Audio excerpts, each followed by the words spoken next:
Sa ngalan ng Ama, ng Anak, at ng Espiritu Santo. Amen. Sumainyo ang Panginoon. At sumainyo rin. Mga kapatid, tayo ay nasa 15 linggo ng pangkaraniwan na panahon. Tayo ay nagpupuri muli at nagpapasalamat sa Diyos dahil sa mga napakaraming biyaya na pinagkaloob niya sa atin. Maririnig natin yan sa pangalawang pagbasa na sa pamamagitan ng kanyang anak si Jesus, tayo ay pinagpala sa mga napakaraming spiritual na bendisyon galing sa langit. Sa gitna ng ating mga maraming pagsubok at problema pa rin ngayon, merong mga dumadaan, pag-aaway sa kanilang mga relasyon, merong mga nalilito, naliligaw, hindi nila alam ang kanilang gagawin sa buhay, merong mga nanghihina at nangangailangan ng lakas. Magtiwala tayo na tayo ay hindi papabayaan ng Diyos sa magpatuloy sa ating paglalakbay, na hindi niya pinagpapala, na hindi niya pinupuno ng kanyang grasya. Para tayo ay muli na makitang karapat-dapat makatanggap sa mga banal na misteryo, tayo ay magpakumbaba, hilingin natin muli ang awa at pagpapatawad ng Diyos. Inaamin ko Sa makapangyarihang Diyos, at sa inyo mga kapatid, na lubha akong nagkasala sa isip, sa salita, sa gawa at sa aking pagkukulang. Kaya isinasamo ko sa mahal na Birhen Maria, sa lahat ng mga anghel at mga banal, at sa inyo mga kapatid na ako ipanalangin sa Panginoong ating Diyos. kaawaan tayo na makapangyarihang Diyos, patawarin tayo sa ating mga kasalanan, patnubayan tayo sa buhay na walang hanggan. Amen. Manalangin tayo. Ama naming makapangyarihan, nililiwanagan ng iyong maasang ilaw ang mga naliligaw na iyong pinapabalik sa daan para ikaw ay matagpuan. Ang mga kabilang sa nananalig sa iyong anak ay pagkalooban mo ng pagkawaksi sa tanang salungat.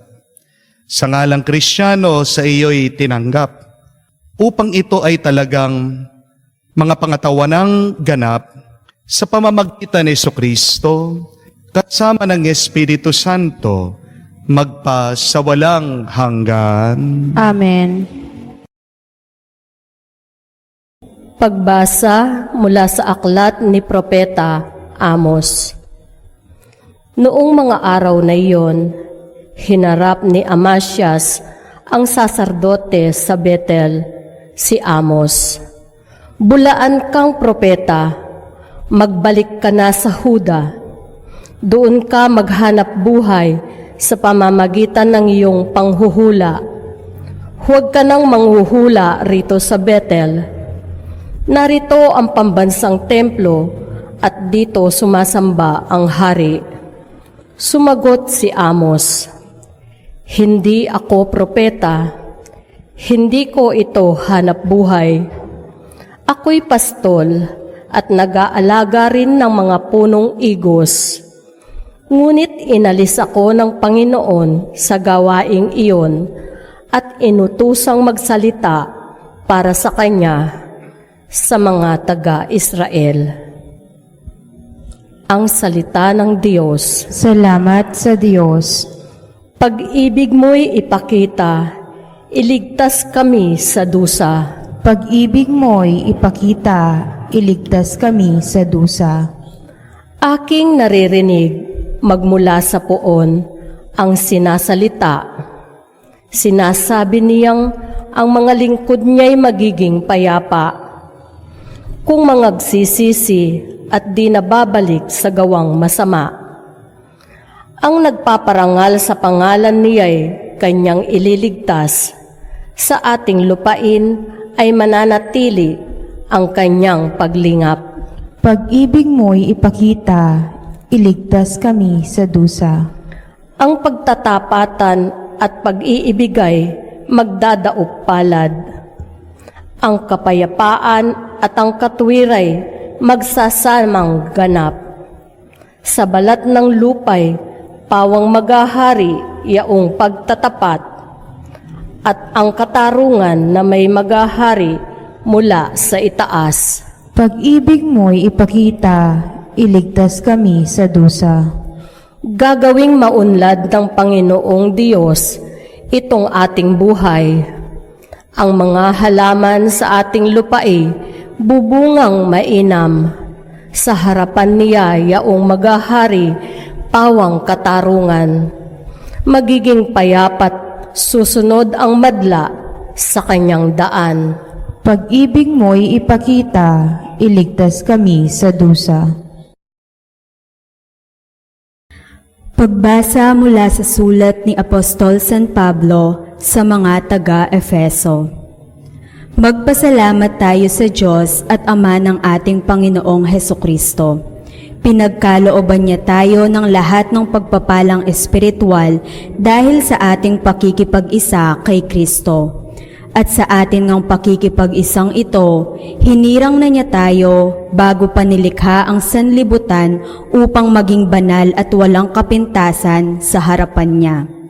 Dahil sa pag-ibig ng Diyos, tayo'y kanyang itinalaga upang maging mga anak niya sa pamamagitan ni Hesukristo.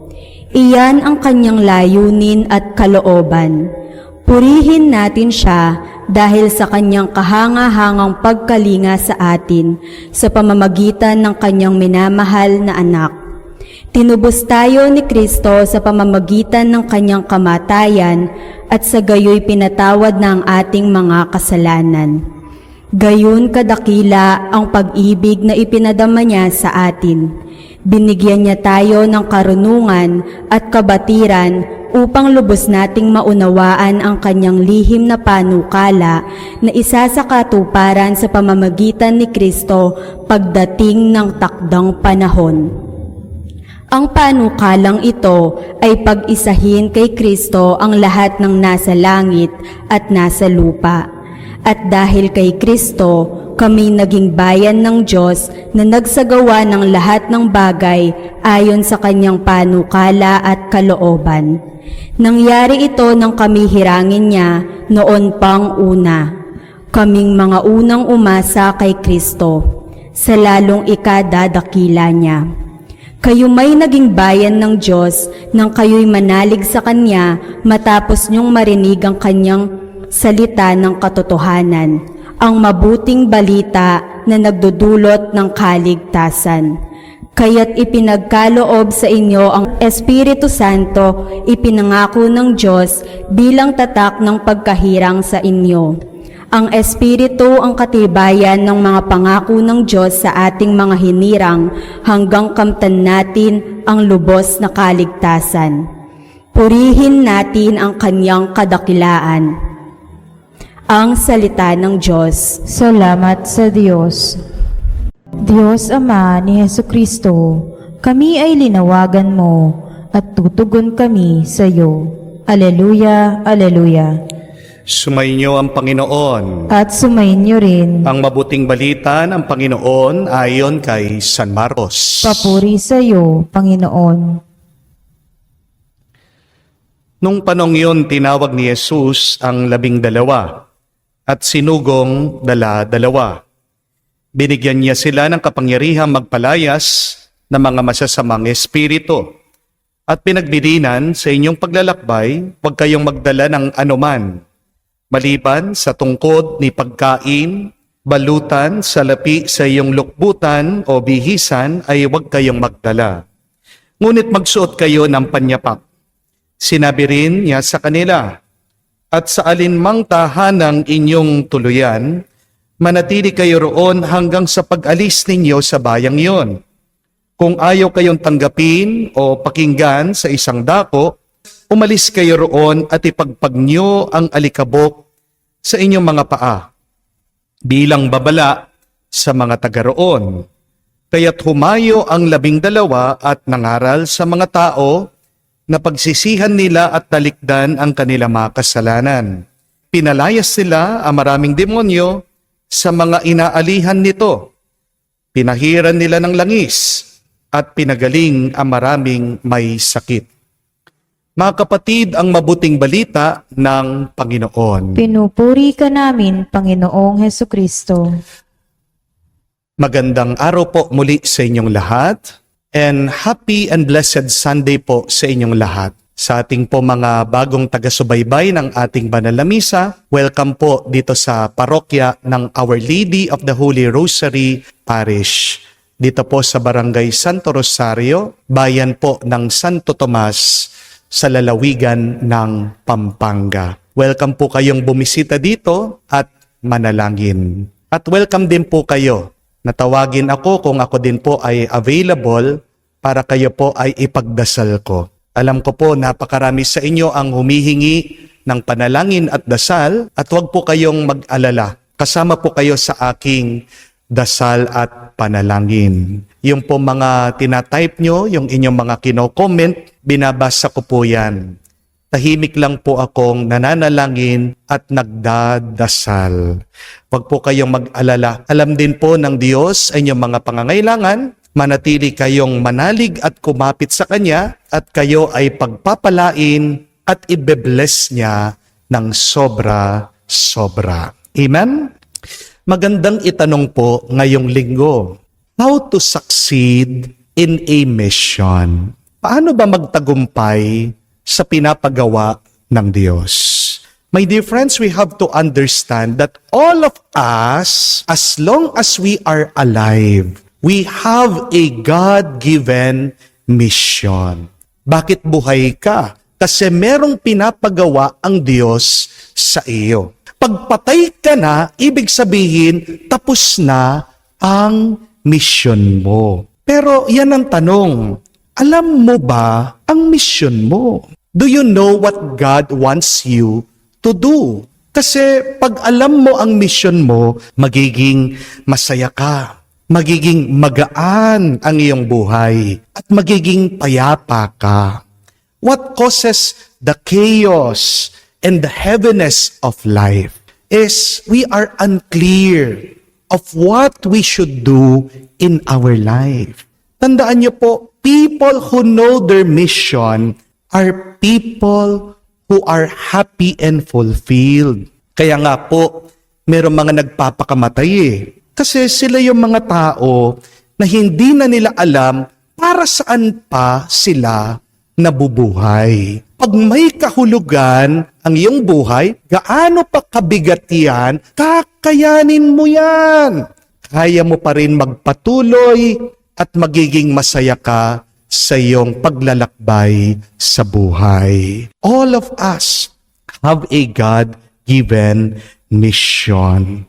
Para makita mo kung ano ang misyon o kung ano ang pinapagawa ng Diyos sa iyo, kailangan tignan mo kung nasaan ka ngayon. You have to look where you are now in your life. Your situation now in your life is your mission.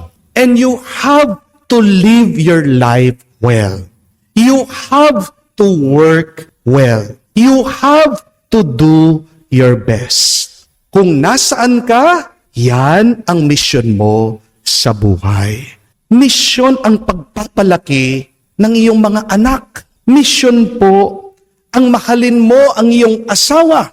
Kasama na diyan ang pagtitiis sa kanyang ugali. Kasama na diyan ang pagpapatawad mo sa pagkakasala niya sa iyo. Misyon po ang sustentuhan mo ang iyong pamilya. Mababasa niyo po yan sa Biblia. Kung hindi mo tinutulungan ang iyong mga kadugo, ang iyong mga kamag-anak, walang kwenta ang iyong pananampalataya. Misyon na tulungan mo ang ibang tao na mapabuti ang kanilang buhay sa pamamagitan ng iyong trabaho. Misyon po ang pagpapahinga. Misyon ang pagpapalakas ng iyong katawan. Misyon din ang pagpapalaki ng iyong mga apo. Isa ding misyon ang pananalangin at pagdarasal para sa ibang tao. Kung nasaan ka, diyan ka tinatawag ng Diyos. Di ba napakaganda nga ng kasabihan? Bloom where you are planted. Kung saan ka nilagay ng Diyos, diyan ka tumubo, diyan ka umunlad, diyan ka mamunga. But if you do not know your mission, and if you are confused, then pray and ask the Lord. Every day as we wake up, an important question that we should ask the Lord, Lord, what do you want me to do for you? Huwag ka lang basta't magtatrabaho, huwag ka lang basta't maghahanap ng pera. Kailangan pagkabukas ng iyong mata, pagkagising mo, isang mahalagang tanong yan, Panginoon, anong gusto mong ipagawa sa akin? Dahil kapag ginagawa mo ang kagustuhan ng Diyos, ikaw ay pagpapalain pa niya. Baka meron kang ginagawa, hindi naman kagustuhan ng Diyos yan, makikita mo, ikaw ay mawawala at mauubos lang ang lakas mo. Amen? Now, if you are clear with your mission, what should you do to succeed in that God-given mission? 3 bagay po sana ang matandaan natin para tayo ay magtagumpay sa misyong binigay at pinagkaloob ng Diyos sa atin. Number 1, you must believe that you will succeed. Believe that you will succeed. Maniwala ka na magtatagumpay ka dyan sa iyong misyon. Because remember, my dear friends, your belief will make you or break you. Alam niyo po, kamakailan lang, may napanood po ko sa YouTube. Isang video. Sabi po niya, pag napanood mo ang videong ito, ikaw ay susumpain. Marami na daw po ang nakapanood dun sa video na yon na minalas, na aksidente, nakaranas ng masama sa kanilang buhay. Eh ako naman po, curious ako. Ano naman kaya itong video na ito na tinatawag nilang sinumpa o curse? Pero pagkatapos kong pinanood, pinagmasdan ko po, hinintay-hintay ko, wala naman nangyaring masama sa akin. Hanggang ngayon, buhay pa naman po ako. Hindi po ba? Pero bakit kaya merong mga ibang tao na nakaranas ng masama o minalas daw pagkatapos silang pinanood yung videong yon? Hindi kasalanan ng video. Alam niyo po kung sino may kasalanan? Yung tao. Bakit kasalanan ng tao? Kasi pinaniwalaan niya yung sinasabi ng ibang tao tungkol doon sa video. Naniwala yung ibang tao doon sa sinasabi na pag pinanood mo yung video, ikaw ay mamalasin, ikaw ay masasaktan, ikaw ay makakaranas ng masama sa iyong buhay. Nagdidepende po sa ating paniwala yung tagumpay o kabiguan natin. My dear friends, if there is one good belief that we should always think of, that we should always believe on, what is it? Believe that God has blessed you immensely. Yan po yung narinig natin sa pangalawang pagbasa. Dito po sa sulat ni San Pablo sa mga tao na nakatira doon sa Efeso. Sabi po niya, God the Father has blessed you through Jesus Christ, every spiritual blessing in the heavens. Lahat ng pagpapala, tinanggap natin sa pamamagitan ng Panginoong Jesucristo. Lahat ng pagpapala galing sa langit ay binigay na sa atin. Kaya nga mga kapatid, unawain niyo ito. Hindi tayo nag-uumpisa ng wala. Tayo ay nabuhay, meron tayong agad grasya at pagpapala na tinanggap mula sa Diyos sa pamamagitan ng Panginoong Hesukristo. At tingnan niyo po sa ating ebanghelyo sa mabuting balita, narinig naman natin na binigyan ni Jesus ng kapangyarihan ng mga apostol na magpalabas ng mga masasamang espiritu, na magpagaling ng mga may sakit. Kaya kung maniniwala ka, makakatanggap ka ng kapangyarihan at ng lakas. Pero kung magdududa ka, kung hindi ka maniniwala, kahit na merong binigay na mabuti ang Diyos sa iyo, di ba?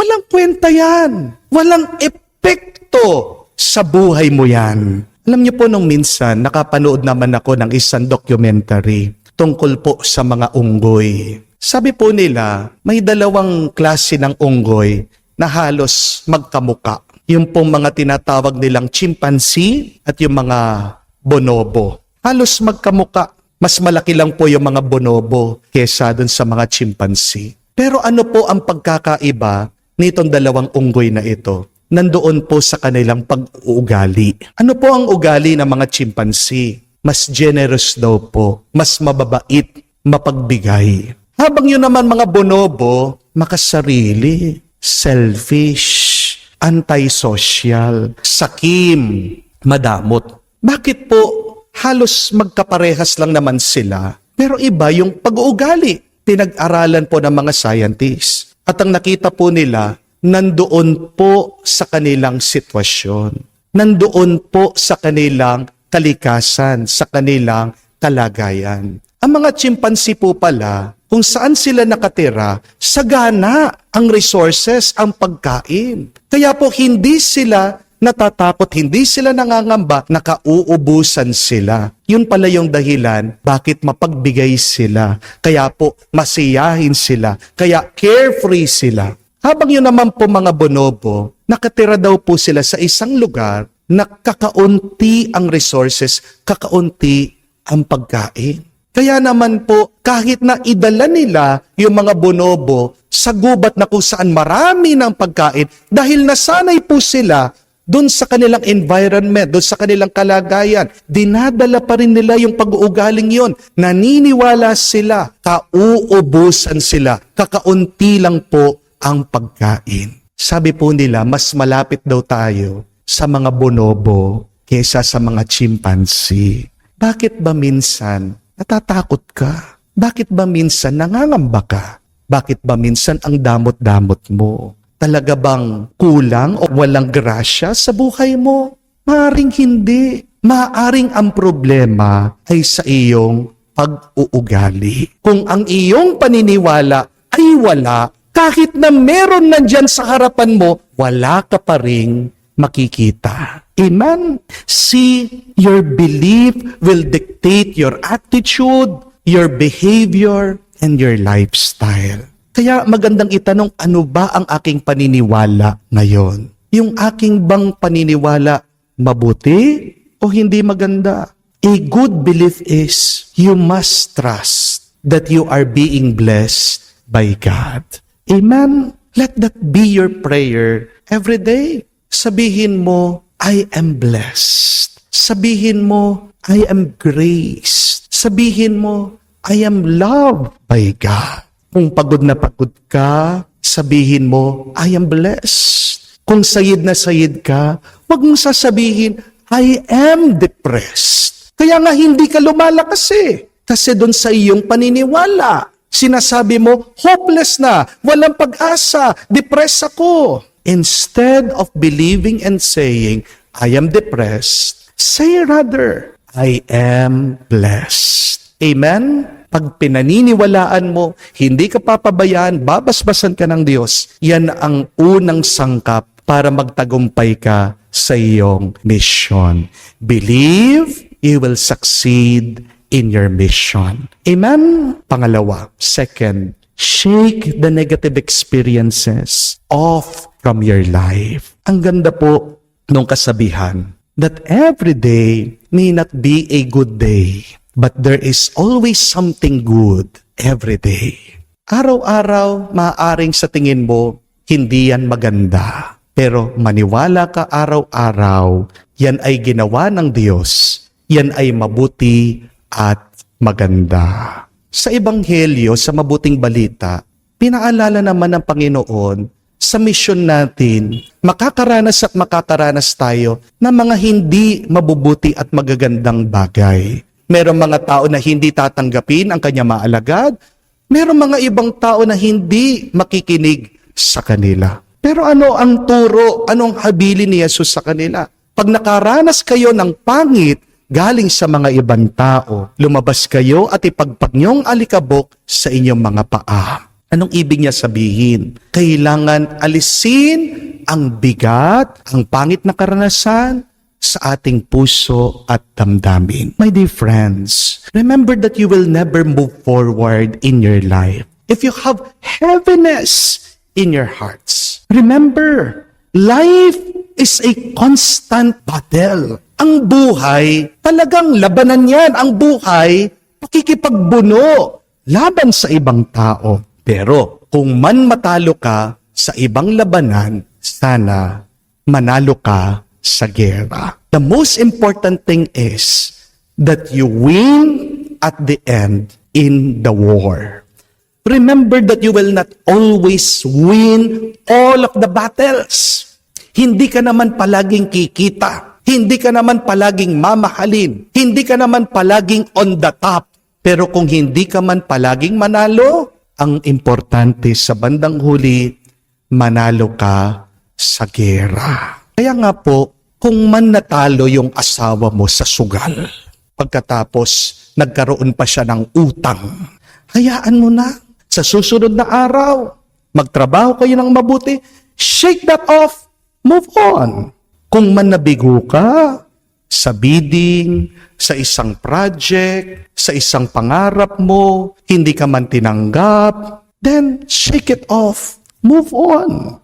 Kung man sumasakit ang loob mo, dyan sa anak mo, iniwanan ka, hindi ka ginagalang, pati yung mga kamag-anak mo, sinisiraan ka, hindi ka nakakaramdam na pagmamahal sa kanila, I think it is high time to shake that ill feeling off and move on. Kung man may sakit ka ngayon, huwag mong hahayaan na lamunin ka niyang sakit mo.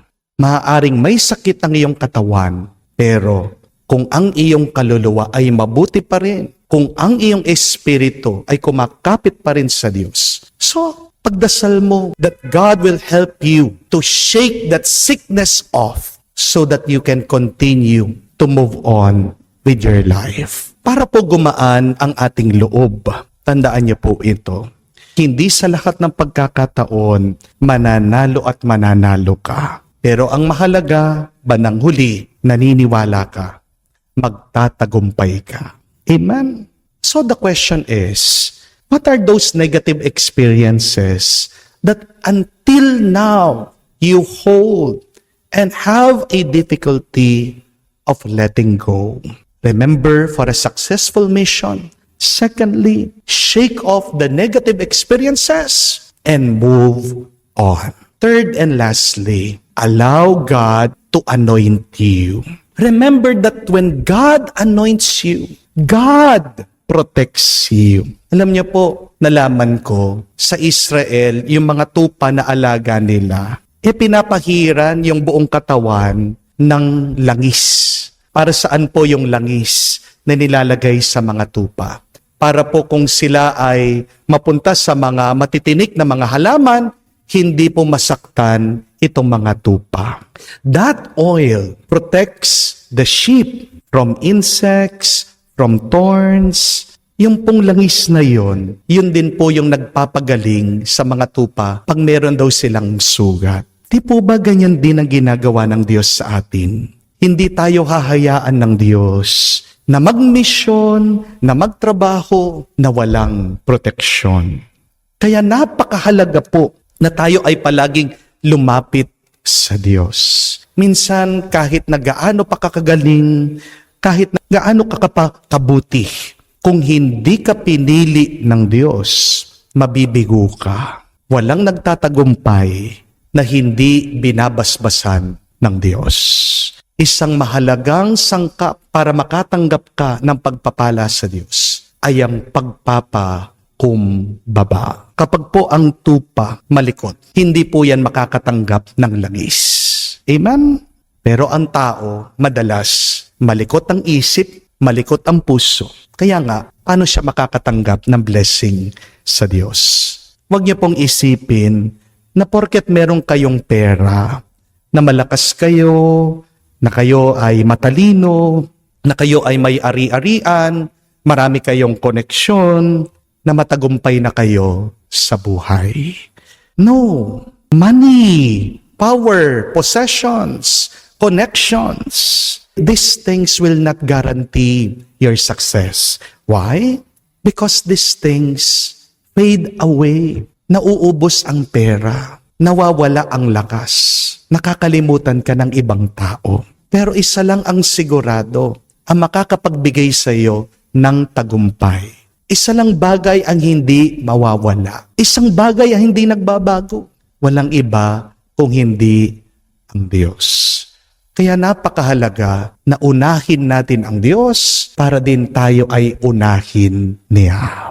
Magdasal po tayo para po maging successful, para maging matagumpay ang ating misyon dito sa mundo habang tayo ay nabubuhay. Unang-una, believe that you will be successful. Believe that you are blessed by God. Second, shake off that negative experience. Hindi mo kailangan yung bigat ng iyong puso para magpatuloy ka sa iyong paglalakbay. And third, allow God to anoint you because God's anointing is your protection. Naway, tayong lahat ay maging matagumpay sa pinagkaloob ng misyon ng Diyos dito sa mundo. Para mabago natin ang ating mundo, ito ay maging mas masaya, ito ay maging mas payapa. Amen. Sumasampalataya ako Sa Diyos amang makapangyarihan sa lahat, na may gawa ng langit at lupa, sumasampalataya ako kay Jesucristo, iisang anak ng Diyos, Panginoon nating lahat. Nagkatawang tao siya, lalang ng Espiritu Santo, ipinanganak ni Santa Mariang Birhen, pinagpakasakit ni Poncio Pilato, ipinako sa krus, namatay inilibing, nanaog sa kinaroroonan ng mga yumao, nang may ikatlong araw, nabuhay na manguli, umakyat sa langit, naluklok sa kanan ng Diyos amang makapangyarihan sa lahat. Doon, magmumulang paparito at huhukom sa nangabubuhay at nangamatay na tao. Sumasampalataya naman ako sa Diyos Espiritu Santo, sa banal na simbahang katolika, sa kasamahan ng mga banal, sa kapatawaran ng mga kasalanan, sa pagkabuhay namang muli ng mga namatay na tao, at sa buhay na walang hanggan. Amen. bilang tanda ng kanyang pagmamahal at malasakit sa sangkatauhan, patuloy si Jesus sa pananawagan sa gawaing apostolado sa ating lahat. Ipanalangin natin ang lahat na nagpapalaganap ng kanyang misyon at ang mga nakikinabang sa kanilang magandang gawain. Ating sabihin, Panginoon, dinggin mo kami. Panginoon, dinggin mo kami. Para sa buong pamayan ng Kristiyano, naway manatili itong tapat sa misyon nitong mangaral ng pagbabalik loob at labanan ang lahat ng kasamaan. Manalangin tayo. Panginoon, dinggin mo kami. Para sa mga tumatanggap ng mensahe ng kaligtasan, naway buksan nila ang kanilang mga kalooban sa Panginoon at tumulad sa Kanyang halimbawa.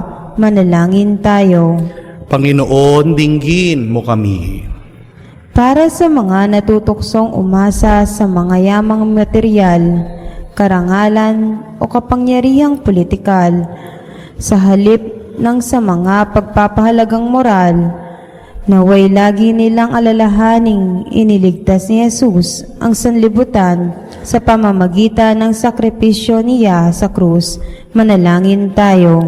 Panginoon, dinggin mo kami.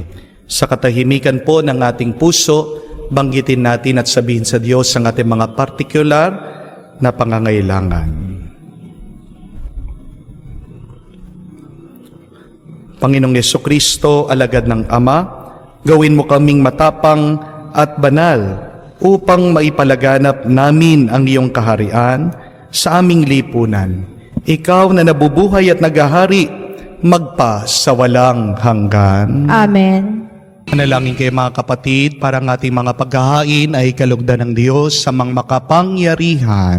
Tanggapin nawa ng Panginoon itong paghahain sa inyong mga kamay, sa kapurihan niya at karangalan, sa ating kapakinabangan at sa buong sambayanan niyang banal. Ama naming lumikha, tunghayan mo ang mga alay ng iyong nagsusumamong sambayanan. at tanggapin mo ang mga ito para madagdagan ang iyong kabanalan sa mga nananalig na tunay sa pamamagitan ni Jesucristo kasama ng Espiritu Santo magpa sa walang hanggan. Amen. Sumainyo ang Panginoon. At sumainyo rin. Itaas sa Diyos sa inyong mga puso at diwa. Itinaas na namin sa Panginoon. Pasalamatan natin ang Panginoong ating Diyos. Marapat na siya'y pasalamatan. Ama naming makapangyarihan, tunay nga marapat na ikaw ang aming pasalamatan. Nasa iyo ang aming buhay, pagkilos at pag-iral. Sa pamumuhay namin araw-araw, tinatamasa namin ang iyong pagmamahal.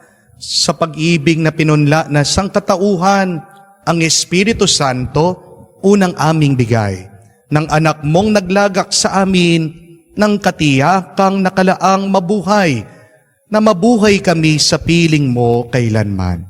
Kaya kay sana manghel na nagsisiawit ng papuri sa iyo, nang walang humpay sa kalangitan, kami nagbubunyi sa iyong kadakilaan. Ama naming banal, ikaw ang bukal ng tanang kabanalan, kaya't sa pamamagitan ng iyong Espiritu, gawin mong banal ang mga kaloob na ito, upang para sa amin maging katawan at dugo ng aming Panginoong Jesucristo. Bago niya pinagtiis ang kusang loob na maging handog, hinawakan niyang tinapay, pinasalamatan kanya, pinaghati-hati niya iyon, inabot sa kanya malagad at sinabi, tanggapin ninyong lahat ito at kanin. Ito ang aking katawan ay hahandog para sa inyo.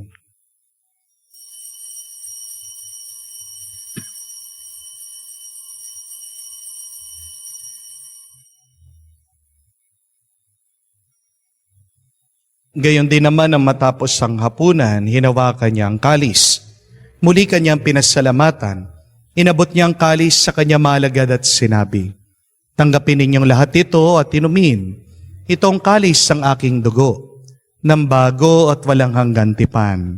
Ang aking dugo na ibubuhos para sa inyo at para sa lahat, sa ipagpapatawad ng mga kasalanan.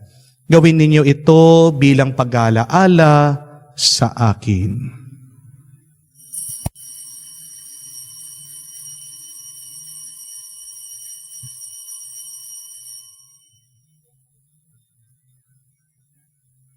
Ang misteryo ng pananampalataya.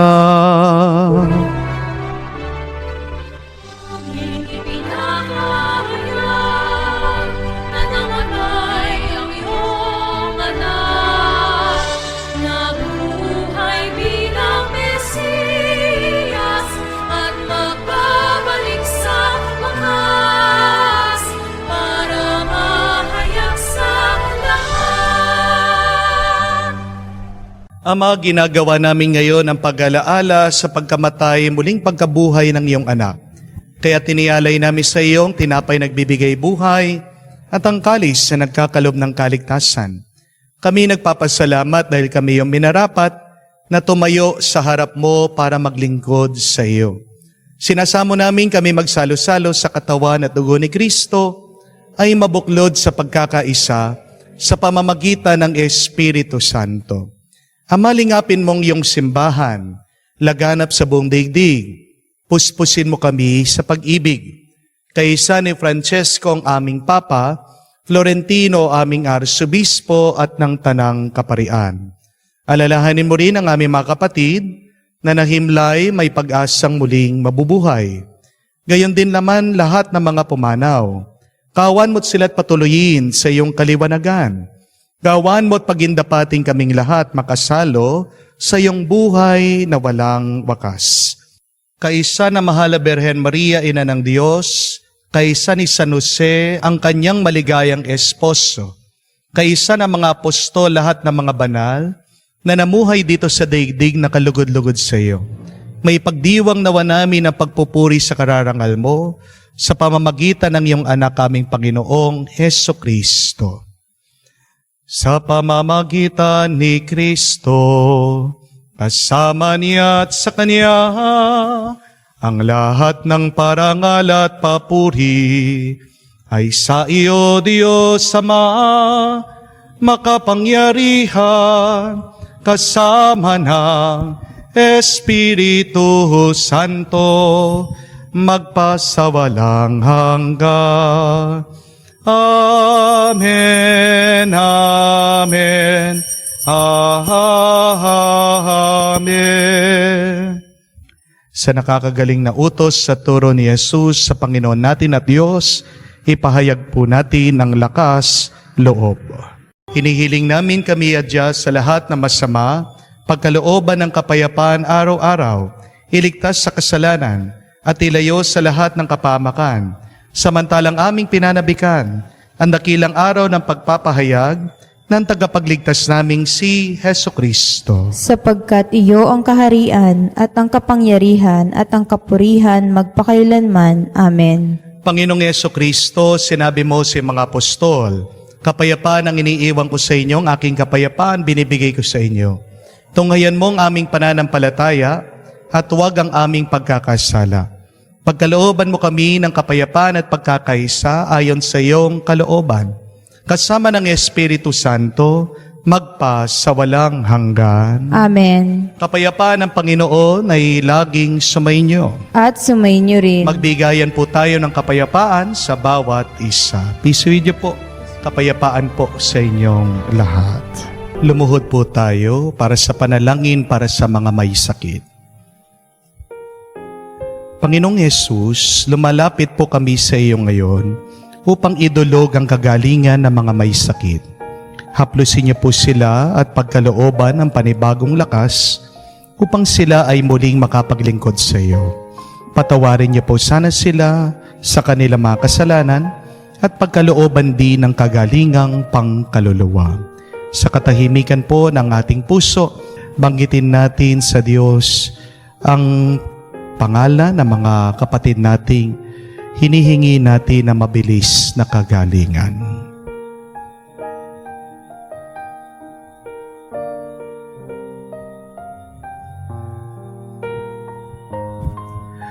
Lahat ng ito ay inihiling namin sa ngalan ni Kristo, aming Panginoon. Amen. Panalangin para sa mga OFW. Ama, pinapanalangin namin sa iyo ang natatanging kahilingan ng lahat ng mga nagtatrabaho sa ibang bansa. Tulungan mo sila bawat sandali ng kanilang buhay habang nasa ibang bansa. Palakasin mo sila kapag pinaghihinaan sila ng kalooban. Pagalingin mo sila tuwing nagkakasakit. Aluin mo sila kapag nalulungkot sila. Ilayo mo sila sa anumang masama at kapahamakan upang magpatuloy sila lagi sa kanilang buhay. Mapahalagan nawan nila ng kanilang mga pamilya ang bawat sakripisyo nila sa ibang bansa upang wag masayang ang kanilang pagpapagal. Kaawaan at pagkalooban mo ng biyaya ang lahat ng mga OFW dahil sa iyo lamang aasa at wala ng iba pa. Ang lahat ng ito ay aming sama-samang panalangin sa ngalan ni Jesus. Amen. Banal na mukha ni Jesus, Kaawaan mo kami. Tumayo po tayo. Manalangin tayo. Ama naming mapagmahal, kami yung pinagsasalo sa piging na banal ay makatanggap nawa ng bungang karagdagan ng iyong pagliligtas na aming pinagdiriwang. Sa pamagitan ni Jesucristo, kasama ng Espiritu Santo, magpa sa walang hanggan. Amen. Maniwala tayo na bandang huli tayo ay magtatagumpay sa ating bisyon. Pero hindi mawawala na sa gitna ng ating pagpapagod sa pagtupad sa kagustuhan ng Diyos, magkakaroon tayo ng mga kabiguan, magkakaroon tayo ng mga taong hindi magkakagusto sa atin, mga taong hindi tatanggap at magmamahal sa atin. Pero naway, huwag itong maging dahilan na masira ang ating loob. Kaya palagi nating idasal na tayo ay pinagpapala at minamahal ng Diyos. Kaya nga po, magandang assignment sa atin ngayong paparating na linggo, naway sa inyong pagkagising, naway sa inyong paggising sa umaga, ang unang dasal at dalangin niyo po I am blessed. Ako ay pinagpala ng Diyos. Ano man po ang bigat ng inyong puso, iwan nyo sa Diyos. At palagi kayong magdasal at lumapit sa Diyos para ang kanyang pagbabasbas siyang magsilbing inyong lakas. Mga kapatid, pinagpala na kayo. Lalo pa kayong pagpapalain ng Diyos kung paniniwalaan nyo ito. Believe that someday you will succeed in your mission. Sumainyo ang Panginoon. At sumayin niyo rin. Kayo ay pagpalain ng Diyos, makapangyarihan sa lahat, sa ngalan ng Ama, ng Anak, ng Espiritu Santo. Amen. Ang ating misa ay natapos na. Humayo kayo sa kapayapaan ni Kristo. Salamat sa Diyos. Sa ngalan ng Ama, ng Anak, at ng Espiritu Santo. Amen. Sumainyo ang Panginoon. At sumayin niyo rin. Mga kapatid, dalawa lang naman ang pwede nating pagpilian sa buhay. Ang palaging mag-alala o ang lumaban sa gitna ng ating mga problema. You can choose to be a warrior or you can choose to be a warrior. Pero alam natin, mahirap, mabigat, at nakakapagod din ang palaging lumalaban sa buhay. Kaya naman ang ating Panginoon pinapaalala sa atin na pag tayo ay pagod na, lumapit tayo sa Kanya. At isang bagay ang nakakapagbigay ng tuwa, gaan at kapayapaan sa ating puso ay ang ating pakikiisa sa Diyos. Yan ang ginagawa ng dasal at panalangin para sa atin. Tayo ay nilalapit muli sa Diyos para tayo ay palakasin niya. Sa mga pagkakataon na kung saan mas marami pang ating inaalala kaysa sa ating pananalig sa Diyos. Hilingin natin muli ang awa at pagpapatawad ng Diyos para tayo ay makitang muling karapat dapat makatanggap sa mga banal na misteryo. Inaamin ko Sa makapangyarihang Diyos at sa inyo mga kapatid, na lubha akong nagkasala sa isip, sa salita, sa gawa, at sa aking pagkukulang. Kaya'y sinasamo ko sa mahal na Birheng Maria, sa lahat ng mga anghel at mga banal, at sa inyo mga kapatid, na ako'y ipanalangin sa Panginoong ating Diyos. kaawaan tayo na makapangyarihan Diyos, patawarin tayo sa ating mga kasalanan, patnubayan tayo sa buhay na walang hanggan. Amen. Panginoon, kaawaan mo kami. Panginoon, kaawaan mo kami. Kristo, kaawaan mo kami. Kristo, kaawaan mo kami. Panginoon, kaawaan mo kami. Panginoon, kaawaan mo kami. Manalangin tayo. Ama naming makapangyarihan, pakundangan sa pagpapakumbaba ng anak mong masunurin, ibinangon mo sa paggadapa ang sangkatauhang masuwayin. Ipagkaloob mo sa amin ang banal na kagalakan upang kami sinagip mo sa pagkaalipin ay magkamit ng iyong ligayang walang katapusan. Sa pamamagitan ni Jesucristo kasama ng Espiritu Santo, magpasawalang hanggan. Amen. Pagbasa mula sa aklat ni Propeta Oseas. Ito ang sinabi ng Panginoon, Israel, manumbalik ka na sa Panginoon na iyong Diyos. Ang pagbagsak mo ay bunga ng iyong kasamaan. Dalhin ninyo ang inyong kahilingan. Lumapit kayo sa Panginoon at sabihin ninyo, patawarin mo na kami iyong kahabagan at tanggapin. Maghahandog kami sa iyong pagpupuri. Hindi kami mailigtas ng Assyria. Hindi kami sasakay ng mga kabayo. Hindi na namin tatawagin Diyos ang mga larawang ginawa lamang ng aming mga kamay. Sa iyo lamang nakasusumpong ng awa ang mga ulila. Sabi ng Panginoon, patatawarin ko na ang aking bayan, mamahalin ko sila ng walang katapusan, sapagkat mapapawi na ang aking galit. Ako'y matutulad sa hamog na magpapasariwa sa Israel, at mamumulaklak siyang gaya ng liryo. Mag-uugat na tulad ng matibay na punong kahoy, dadami ang kanyang mga sanga.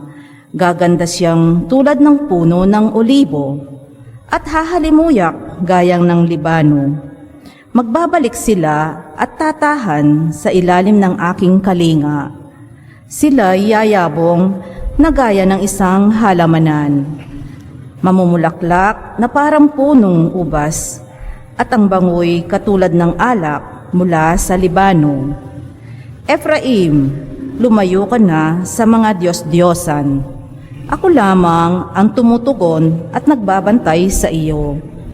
Ako'y katulad ng sipres na laging luntian, at mula sa akin ang iyong bunga. Ang mga bagay na ito'y dapat unawain ng matalino, at dapat mabatid ng marunong.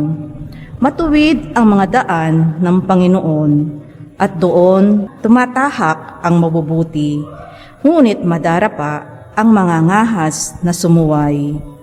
Ang salita ng Diyos. Salamat sa Diyos. Pupurihin ko kailanman ang dakila mong pangalan. Pupurihin ko kailanman ang dakila mong pangalan. Ako'y kawaan, o mahal kong Diyos, sangayon sa iyong kagandahang loob. Mga kasalanan ko'y iyong pawiin, ayon din sa iyong pag-ibig sa akin.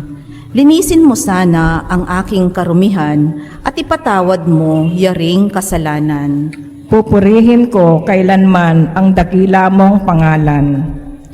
Nais mo sa aki isang pusong tapat, puspusin mo ako ng dunong mong wagas.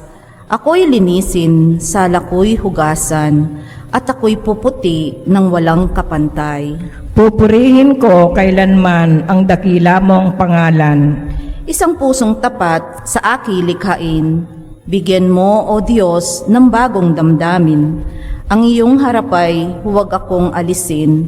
Ang espiritu mo ang pagpapahariin. Pupurihin ko kailanman ang dakila mong pangalan. Ang galak na dulot ng iyong pagliligtas, ibalik at ako ay gawin mong tapat. Turuan mo akong makapagsalita at pupuriin ko sa gitna ng madla. Pupurihin ko kailanman ang dakila mong pangalan. Pagdating ng Espiritu, itataguyod niya kayo sa tanang itinuro ko. Aleluya, aleluya. Sumainyo ang Panginoon. At sumainyo rin. Ang mabuting balita ng Panginoon ayon kay San Mateo. Papuri sa iyo, Panginoon. Noong panong iyon, sinabi ni Jesus sa kanyang mga apostol, ngayon sinusugo ko kayo na para mga tupa sa gitna ng mga asong gubat. Maging matalino kayo gaya ng mga ahas at matapat gaya ng mga kalapati. Mag-ingat kayo sapagkat may mga taong magkakanulo sa inyo sa mga hukuman at hahagupitin nila kayo sa mga sinagoga. Dahil sa akin, ihaharap kayo sa mga gobernador at hari at magpapatotoo kayo sa harapan nila at sa mga hentil. Kapag nililitis na kayo, huwag kayong mababalisa at mag-aalala tungkol sa sasabihin ninyo o kung paano ninyo sasabihin. Pagdating ng oras, ito ay ipagkakaloob sa inyo. Sapagkat hindi kayo ang magsasalita, kung hindi ang Espiritu ng iyong Ama ang magsasalita sa pamamagitan ninyo. Ipagkakanulo ng kapatid ang kanyang kapatid upang ipapatay, gayon din ang gagawin ng ama sa kanyang anak. Lalabanan ng anak ang kanilang mga magulang at ipapapatay. Kapopootan kayo ng lahat dahil sa akin. Ngunit ang mananatiling tapat hanggang sa wakas ang siyang maliligtas. Kapag inuusig nila kayo sa isang bayan, tumakas kayo sa kasunod. Sinasabi ko sa inyo, hindi pa ninyo mapupuntahan ang lahat ng bayan ng Israel, ay darating na ang anak ng tao. Mga kapatid, ang mabuting balita ng ating Panginoon. Pinupuri ka namin, Panginoong Esukristo. Magandang araw po muli sa inyong lahat. Ano po sa tingin niyo ang pagkakaiba ng pagdarasal sa pag-aalala? There is a big difference between praying and worrying. Marami sa atin ayaw ang pag-aalala. Di po ba? Worrying is not a good feeling. And yet, even if we know that worrying is bad for us, we keep on doing it. Alam mo na masama sa iyong pag-iisip, masama sa iyong kalusugan, ang palaging nag-aalala. Pero bakit palagi mo itong ginagawa? Kailangan po nating maunawaan ang pagkakaiba ng pag-aalala at ng pananalangin. Kung gusto po natin maging masaya at payapa ang ating buhay. The first difference is worry is a conversation with ourselves, with things that we cannot change. But praying is a conversation with God about the things that God can change. Kapag gumagawa po kayo ng mga listahan ng mga bagay na hindi nyo mababago sa iyong buhay, yan ang pag-aalala. Pero kapag kinakausap mo ang Diyos at kapag nakikinig ka sa Diyos, yan ang pananalangin. Ang tunay na pagdarasal ay yung marunong kang makinig sa Diyos. Kung nagdadasal ka at hindi ka nakikinig sa sinasabi ng Panginoon sa iyo, baka ikaw lang ay nagrereklamo at baka ikaw ay nag-aalala pa lalo. If you want to remove your worry in life, then you should listen to what God will do for you. Do not think about the things that you cannot do. Amen? Second, worry is stressing about things that you cannot control. But praying is letting God to take control. Totoo naman po na nakaka-stress kapag wala tayong alam tungkol sa isang bagay o sa isang trabaho. Hindi po ba? Kapag pinagmaneho ka, na wala ka namang kaalam-alam tungkol sa pagmamaneho, siguradong maaksidente ka, masasaktan ka, makakabangga ka. Kung papalutuin ka, hindi ka naman marunong magluto, makakasunog ka at baka malason mo pa yung mga pagluluto mo. Kung magninegosyo ka, na wala ka namang kaalam-alam dyan sa negosyong yan, di ba malulugi ka? Yan ang kasalanan ng napakarami din sa inyo. Porket ba uso ang isang negosyo, ang isang business, ginagawa na maraming tao, nakikigaya ka. Pinapasukan mo yung business na yan na wala kang kaalam-alam. Anong nangyayari sa iyo? Nasasayang lang ang pera mo. Amen? Kaya nga nai-stress ka. Kasi pilit mong ginagawa ang isang bagay na wala ka naman kaalam-alam. Pilit mong kinokontrol ang isang bagay na wala kang kontrol. When you try to control what you cannot control, you create more problems. Amen? Pero paano ka magiging marunong sa paggamit o sa pagtatrabaho? Kailangan magpaturo ka. Kailangan mo ng karanasan. Kung hindi natin alam ang gagawin, magdasal tayo. Kasi ang Diyos na may gawa ng lahat, siyang nakakaalam. God is wisdom. You want wisdom? You want knowledge? You want direction? Go to God. How do you go to God? You pray to God. Amen? Kung hindi mo kontrol ang bagay-bagay, maniwala ka, kontrol ng Diyos. Kahit na mag-alala ka ng mag-alala, hindi magbabago ang iyong kalagayan. Pero kung magdadasal ka, di ba alam natin, pwedeng baguhin ng Diyos ang iyong sitwasyon at maaari pang ikaw ay baguhin din ng Diyos sa iyong pag-iisip, sa iyong pananaw, sa iyong pag-ugali. Third difference, worrying is worshiping your problem, but praying is surrendering your problems to God. Hindi niyo po ba napansin na kapag nag-aalala tayo, lumalaki ang problema natin? Kasi yan ang ginagawa ng takot. Binibigyan natin ng lakas ang ating mga problema. Kapag ikaw ay nangangamba, binibigyan mo ng lakas ang mga negatibong bagay sa iyong buhay. Pero kapag nagdadasal ka, binibigyan ka ng lakas ng Diyos na harapin mo ang anumang problema sa buhay mo. Remember, sometimes, the answer to your problems is a simple surrender to God. Do not surrender to your problems. They will choke you. Pag sumusuko ka sa mga problema mo, papatayin ka niyan. Uubusin ka niyan. Amen?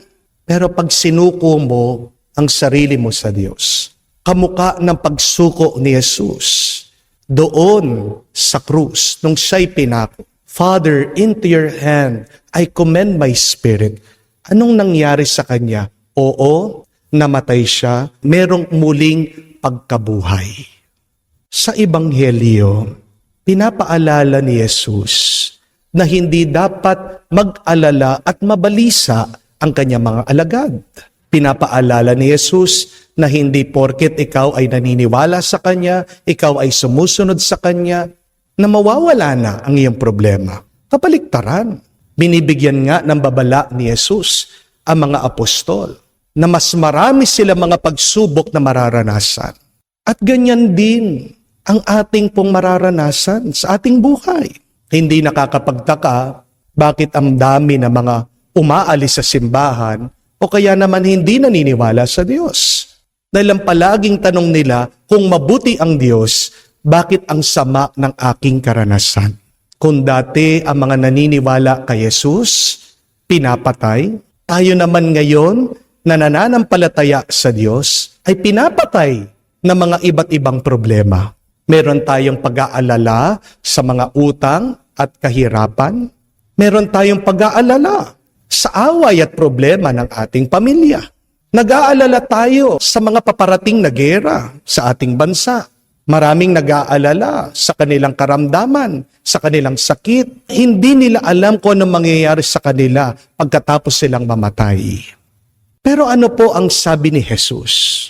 Kahit na magkakasunod-sunod na mangyayari ang mga bagay na ito, hindi dapat sila mag-alala at kumapit lang sila palagi sa Diyos. Isuko nila lahat sa Diyos dahil ipagkakaloob niya ang Banal na Espiritu na tutulong sa kanila.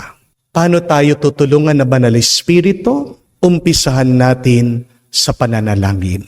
Napakaganda po ng sabi ni San Pablo sa kanyang sulat sa mga tao ng Filipo.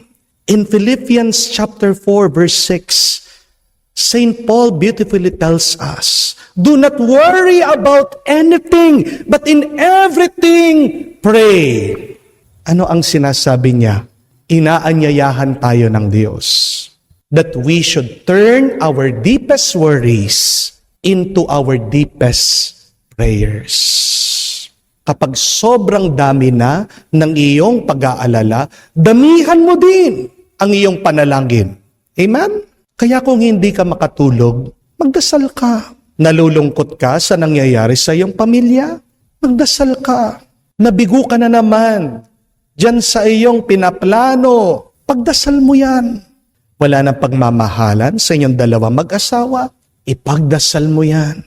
Hindi tumitigil sa pagbibisyo ang anak mo, pagdasal mo siya. Sobrang sakit na ng iyong nararamdaman, gusto mo nang sumuko, gusto mo nang mamatay, huwag kang titigil na magdasal. Ang mga taong nagdadasal, tandaan niyo, sila ang mga taong hindi nangangamba. People who pray are people who have less worry. But people who do not pray are people who have a lot of worry. If you want your worry to stop, then you should pray sincerely, regularly, and faithfully. Magdasal ka ng totoo, palagi, at puno ng pananampalataya kung gusto mong mawala at matapos ang iyong mga takot at pangamba sa buhay. Because remember, my dear friends, you cannot worry and pray at the same time. Mahirap pong nagdadasal ka at nag-aalala ka ng sabay. When you pray, you cannot worry. But when you worry, you cannot pray. Insulto po sa Diyos pag kayo ay nababalisa, nangangamba. Paano mo sasabihin sa Diyos, Panginoon, nananalig ako sa iyo, pagkatapos sa likod ng ating isip, meron tayong mga pangamba? Anong ibig sabihin ng pananampalataya? Naniniwala ka na gagawing posible ng Diyos ang imposible. Bakit ka pa mag-aalala? Tandaan po natin ang napakagandang turo ni Padre Pio. He said, do not worry to the point of losing your inner peace. Pray with perseverance, pray with sincerity, pray with calmness, pray with faith. Kaya nga po ang paanyaya sa atin ngayon, pray and let God worry. Yan ang magandang gawin natin araw-araw. Magdasal ka, hayaan mo ang Diyos, siyang mag-alala. Bakit kailangan ang Diyos siyang mag-alala? Kasi siyang may gawa sa iyo. Siyang may gawa dito sa mundo. Kung merong problema sa iyo, kung merong problema sa mundo, wag mo lang isasarili yan. Hindi ka ginawa ng Diyos para magkaroon ng maraming problema. Tandaan mo, ginawa ka ng Diyos para mahalin ka niya at para mahalin mo siya. Yun lang dapat ang ating ipag-alala sa buhay. Hindi po ba? The only thing that you should worry is about loving God. The only thing that you should worry is that, am I being lovable to God? Tandaan niyo po ang magandang kasabihan na ito. Worry never robs tomorrow of its sorrows. It only steals you of today's joy. Akala mo sa iyong pag-aalala, mawawala yung lungkot ng bukas? Hindi. Ang ninanakaw ng pag-aalala mo ay ang tuwa na pwede mong maranasan ngayon. Gusto mo maging masaya, magdasal ka, at hayaan mo ang Diyos siyang mag-alala. Allow God to control your life. Allow God to change your life. And surrender everything to God. I tell you, you will be happy, you will be at peace. Amen. May tiwala sa paggabay, proteksyon ng Diyos. Halina at lumapit tayo sa Kanya na siyang laging handa sa pagkakalinga na hindi magmamaliw. Ating sabihin, Panginoon, dinggin mo kami. Panginoon, dinggin mo kami. Ang mga pinuno ng simbahan, naway maging matatag at walang takot na ipahayag ang mensahe ng Diyos. Sa gitna ng mga pagbatikos, manalangin tayo sa Panginoon. Panginoon, dinggin mo kami. Ang mga bansa at ang sangkatauhan, naway mapalaya sa makasalanang sistema ng opresyon at terorismo. Manalangin tayo sa Panginoon. Panginoon, dinggin mo kami.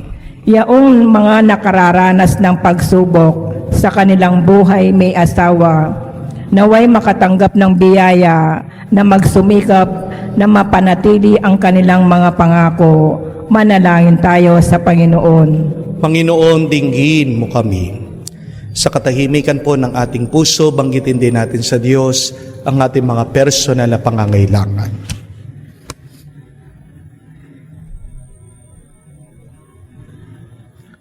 Ama, ikaw ang pinagmumulan ng buhay. Lupigin mo ang kadiliman ng kasamaan sa aming mga puso at punuin mo kami ng liwanag ng iyong pagpapala. Hinihiling namin ito sa pamamagitan ni Kristo aming Panginoon. Amen.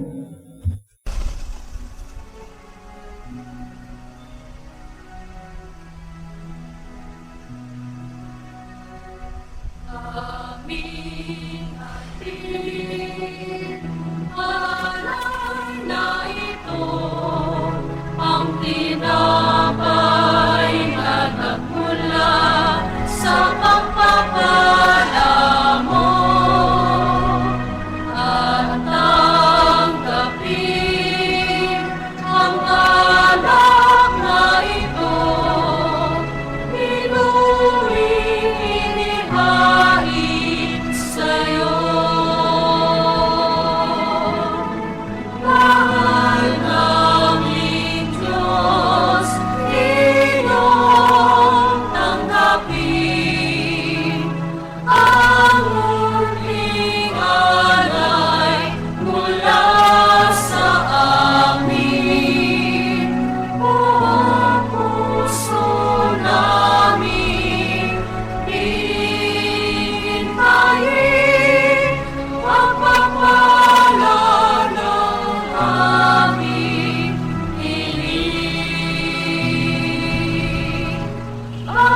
Manalangin kayo mga kapatid para ang ating mga paghahain ay kalugdan ng Diyos amang makapangyarihan. Tanggapin nawa ng Panginoon itong paghahain sa iyong mga kamay sa kapurihan niya at karangalan sa ating kapakinabangan at sa buong sambayanan niyang banal. Ama naming lumikha, ang paghahain namin sa iyong ngalan ay siya nawang ang aming dumalisay upang ito ay maging pagganap araw-araw ng aming paglipat sa buhay sa kalangitan sa pamagitan ni Jesucristo kasama ng Espiritu Santo magpa sa walang hanggan. Amen. Sumainyo ang Panginoon. At sumayin niyo rin. Itaas sa Diyos sa inyong mga puso at diwa. Itinaas na namin sa Panginoon. Pasalamatan natin ang Panginoong ating Diyos. Marapat na siya ay pasalamatan. Ama naming makapangyarihan, tunay nga marapat, ikaw ang aming pasalamatan. Sa iyong paglingap at kagandahang loob, ang tao'y nilikha mong pinangasiwaan sa sansinukob. Sa hangad mong siya'y iwastong lubos, siya'y pinagdusa mo sa kanyang pagtalikod. Sa iyong paggiliw, iyong ipinahintulot na makabalik siya sa pamamagitan ni Kristong Jesus. Kaya kaisa na mga anghel na nagsisiawit ng papuri sa iyo nang walang humpay sa kalangitan, kami nagbubunyi sa iyong kadakilaan.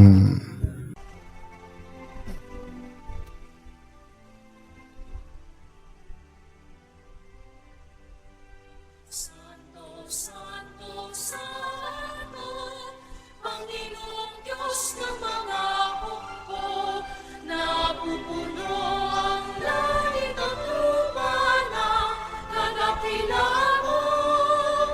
Hosana, Hosana, sa kaigaasan, pinagpala ang naparito sa ngalan ng Panginoon. Hosana, Hosana, sa kaitaasan.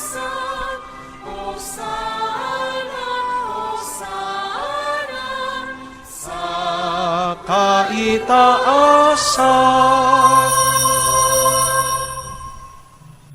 Ama naming banal, ikaw ang bukal ng tanang kabanalan. Kaya't sa pamagitan ng iyong Espiritu, gawin mong banal ang mga kaloob na ito, upang para sa amin maging katawan at dugo ng aming Panginoong Hesukristo. Bago niya pinagtiis ang loob na maging handog, hinawakan niyang tinapay, pinasalamatan kanya. Pinaghati-hati niya yon, hinabot sa kanya malagad at sinabi, tanggapin ninyong lahat ito at kanin. Ito ang aking katawan na ihahandog para sa inyo.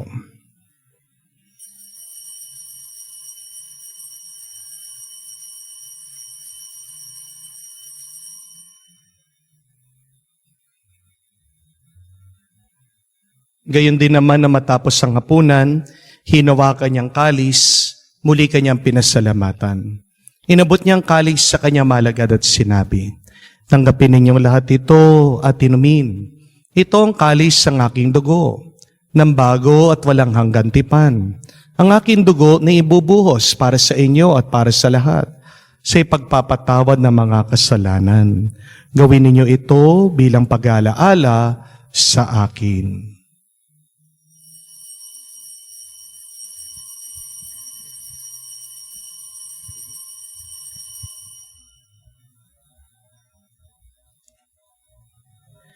Ang misteryo ng pananampalataya.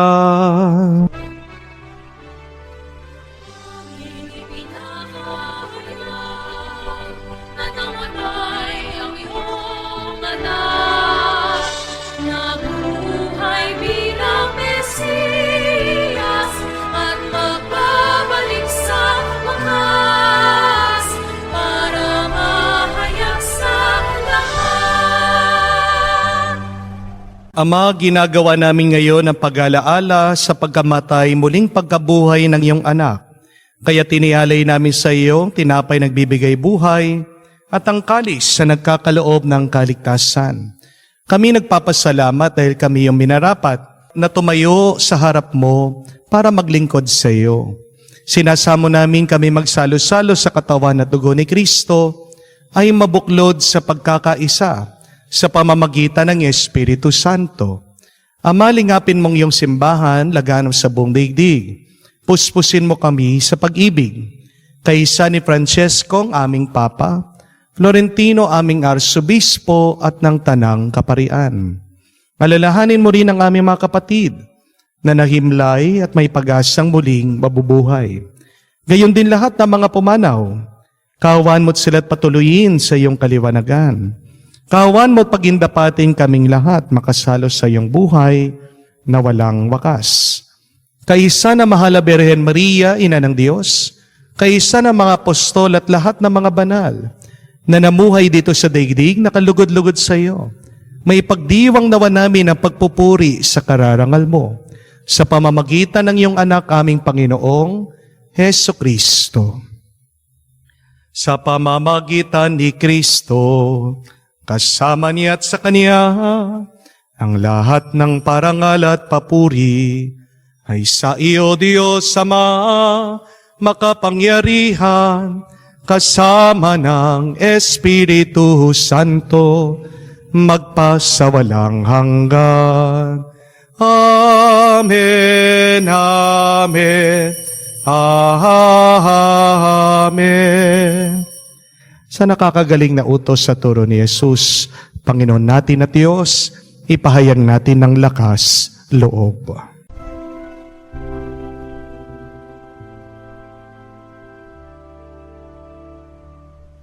Ama namin, sumasalangit ka, sambahin ang ngalan mo, mapasa amin ang kaharian mo, sundin ang loob mo dito sa lupa para lang sa langit. Bigyan mo kami ngayon ng aming kakanin sa araw-araw. At patawarin mo kami sa aming mga sala para ng pagpapatawad namin sa nagkakasala sa amin. At huwag mo kami ipahintulot sa tukso, at iadya mo kami sa lahat ng masama. Hinihiling namin kami adya sa lahat ng masama, pagkalooban ng kapayapaan araw-araw, iligtas sa kasalanan, ilayo sa lahat ng kapamakan, samantalang aming pinanabikan ang dakilang araw ng pagpapahayag ng tagapagligtas naming si Heso Kristo. Sapagkat iyo ang kaharian at ang kapangyarihan at ang kapurihan magpakailanman. Amen. Panginoong Heso Kristo, sinabi mo sa mga apostol, kapayapaan ang iniiwan ko sa inyo, ang aking kapayapaan binibigay ko sa inyo. Tunghayan mo ang aming pananampalataya, huwag ang aming pagkakasala. Pagkalooban mo kami ng kapayapaan pagkakaisa, ayon sa iyong kalooban, kasama ng Espiritu Santo, magpa sa walang hanggan. Amen. Kapayapaan ng Panginoon ay laging sumainyo. At sumayin niyo rin. Magbigayan po tayo ng kapayapaan sa bawat isa. Peace with you po. Kapayapaan po sa inyong lahat. Kordero ng Diyos, Kordero ng Diyos na nag-aalis ng mga kasalanan ng sanlibutan, maawa ka sa amin. Kordero ng Diyos na nag-aalis ng mga kasalanan ng sanlibutan, maawa ka sa amin. Kordero ng Diyos na nag-aalis ng mga kasalanan ng sanlibutan, ipagkaloob mo sa amin ang kapayapaan.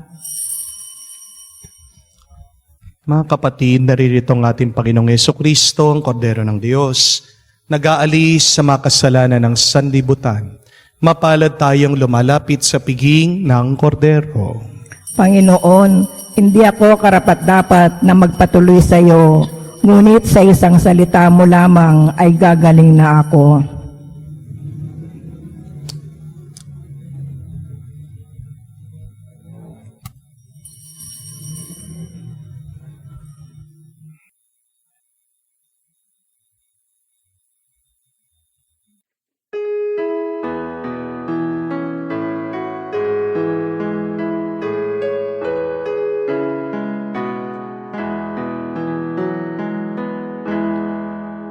Tinanggap ko ang buhay na Diyos, puso ko ay nakalahak.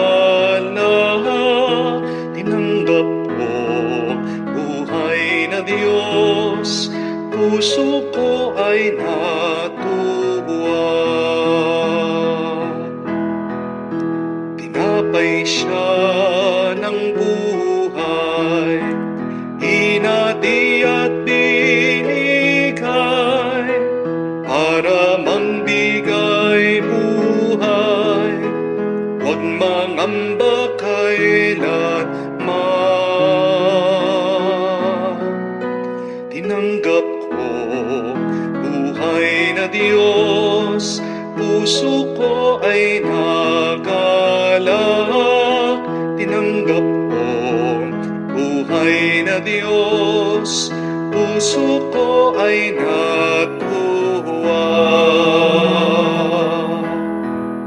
Manalangin tayo.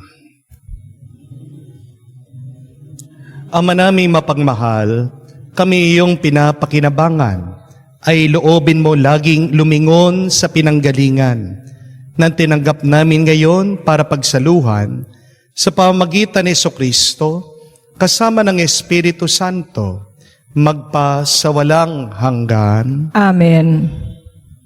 Worrying will never rob of tomorrow's sorrow, but worrying will rob of today's joy. Magandang paalaala yon, na kahit na mag-alala ka ng mag-alala, hindi mawawala ang iyong problema. Hindi madadagdagan ang iyong tuwa pag ikaw ay natatakot at nangangamba. Ano magandang gawin? Pray and allow God to worry about your problem. Surrender everything to God now in your life. Para tumigil yung iyong mga masamang naiisip habang ikaw ay nagpapahinga. Ito po, subukan nyo. Kumuha kayo ng papel. Sulat nyo lahat ng inyong mga pangamba. Magandang gawin, sunugin nyo. Pag meron kayo sinusunog, hindi yan para sa Diyos. Nasaan ba ang nasusunog na lugar kung hindi sa impyerno? Bigay mo sa demonyo yung mga pinag-aalala mo.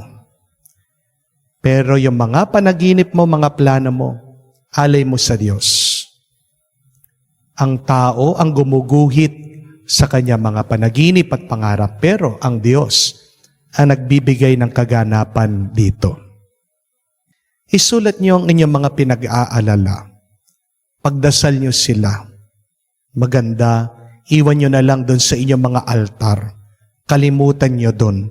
Huwag niyo nang dadalhin. Huwag niyo nang ilalagay dito sa inyong isip at puso. Kung hindi naman yan tunay na makakatulong sa inyo. Sumayin niyo ang Panginoon. At sumayin niyo rin. At kayo ay basbasan ng Diyos makapangyarihan sa ngalan ng Ama, ng Anak, ng Espiritu Santo. Amen. Humayo tayo sa kapayapaan ni Kristo. Salamat sa Diyos.